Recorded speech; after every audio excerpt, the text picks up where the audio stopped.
Asia-Pacific markets fell Thursday, as investors weighed U.S. President Donald Trump's proposed tariffs on autos, chips and pharmaceutical imports, as well as the Federal Reserve potentially keeping rates higher for longer. Trump, who said the duties could be implemented as soon as April 2, did not specify whether they will be targeted at imports from certain countries or be broad-based.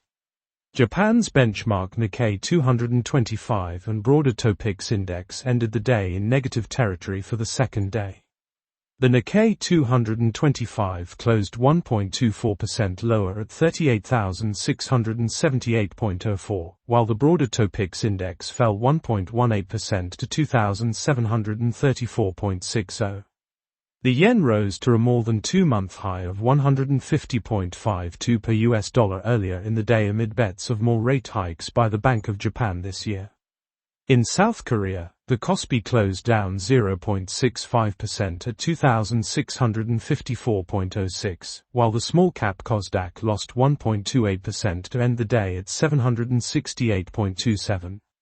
Mainland China's CSI 300 dipped 0.29% to close at 3.928.90, while Hong Kong's Hang Seng Index fell 1.60% to 22,576.98. Australia's S&P/ASX 200 declined for the fourth straight day. The index closed 1.15% lower at 8,322.80. The country's seasonally adjusted unemployment rate rose to 4.1% in January, in line with Reuters estimates. Indian stocks were also in negative territory, with the Nifty 50 down 0.15%, while the BSE Sensex index fell 0.31% as at 2:15 p.m. local time. Overnight in the U.S., stocks continued to rise even as the Federal Reserve meeting minutes showed the bank was concerned about U.S. President Donald Trump tariffs and would prefer a further decline in inflation before lowering rates. The S&P 500 rose 0.24%, settling at 6,144.15 and earning its second record close in a row. The index also touched a fresh all-time high during the session.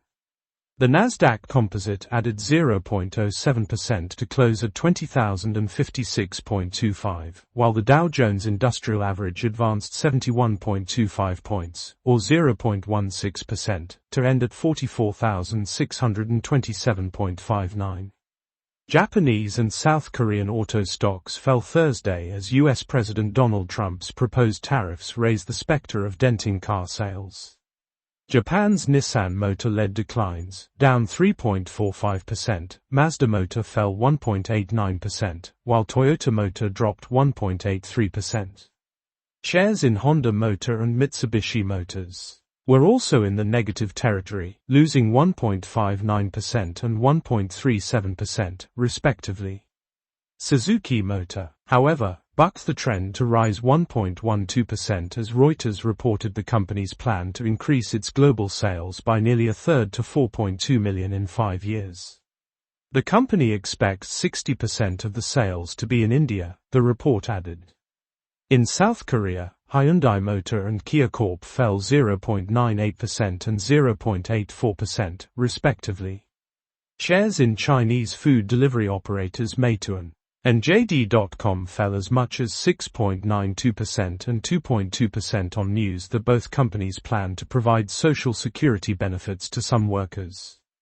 JD.com, which launched its food delivery service JD Takeaway earlier this month, announced Wednesday plans to provide full-time food delivery workers with insurance and housing fund contributions, starting March 1. Part-time workers, it added, will receive accident and health insurance. Meanwhile, reports from state media Caixin Daily indicate that Meituan will begin providing benefits to its full-time and part-time workers in the second half of the year. Australia added 44,000 jobs in January, far exceeding Reuters poll estimates of 20,000 additions, data released by the Australian Bureau of Statistics showed Thursday. The seasonally adjusted jobless rate climbed 4.1%, in line with Reuters estimates, and higher than the previous month. The yield on 10-year Japanese government bonds, JGBs, rose 0.002 percentage point to touch 1.434%, a new 15-year high. The yield on 5-year JGBs was hovering at around 1.07%.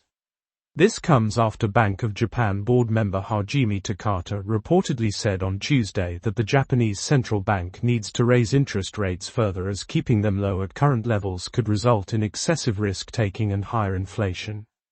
South Korea's wholesale inflation rate climbed 1.7% year-on-year in January, same as in December.